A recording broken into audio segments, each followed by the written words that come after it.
Hey guys, Tech Timmy here. So in this long overdue video, I am going to be changing the bug pad in this Katchy device that catches little gnats and mosquitoes and moths in my apartment.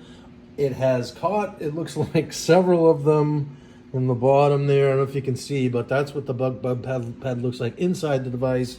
And it's overdue because I've been avoiding having to change it, but it's so full of little bugs that it needs to happen. So here we go.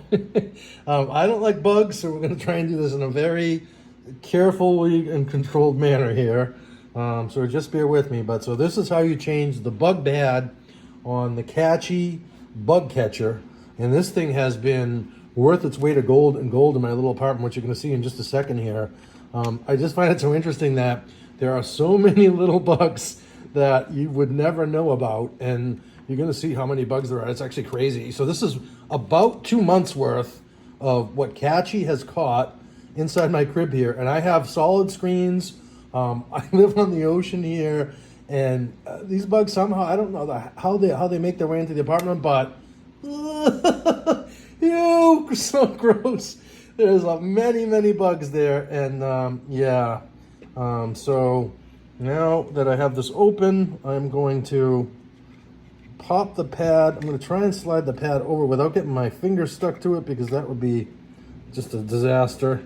Oh, okay, so basically you just want to move it over to the edge as best you can, and then you, oh, and it fell again. And you want to find a spot that is relatively, I'm just gonna grab it from here, relatively bug-free, but look at the number of critters that this thing has caught.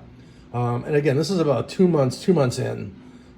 It's just crazy, pretty crazy. But so we're gonna put that here, and I have another video on my channel if you're interested.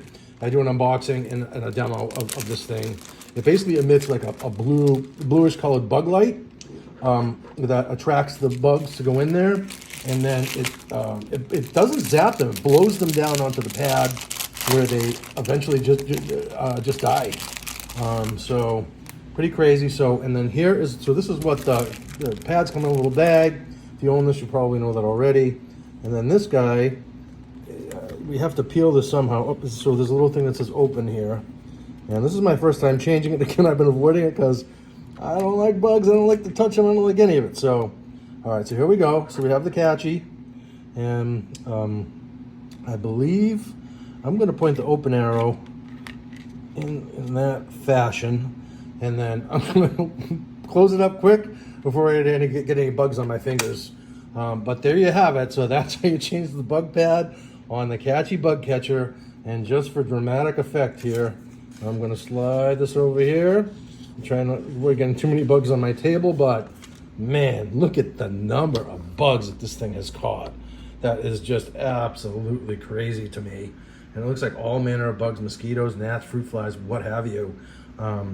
Pretty crazy. Anyhow, if you got any value from this, please give me a quick thumbs up. And I do lots of videos about tech, not bugs necessarily. But I had to film this one because this thing it just works. I'll put a link down in the description if you're interested. And please subscribe for more on everything tech. Cheers.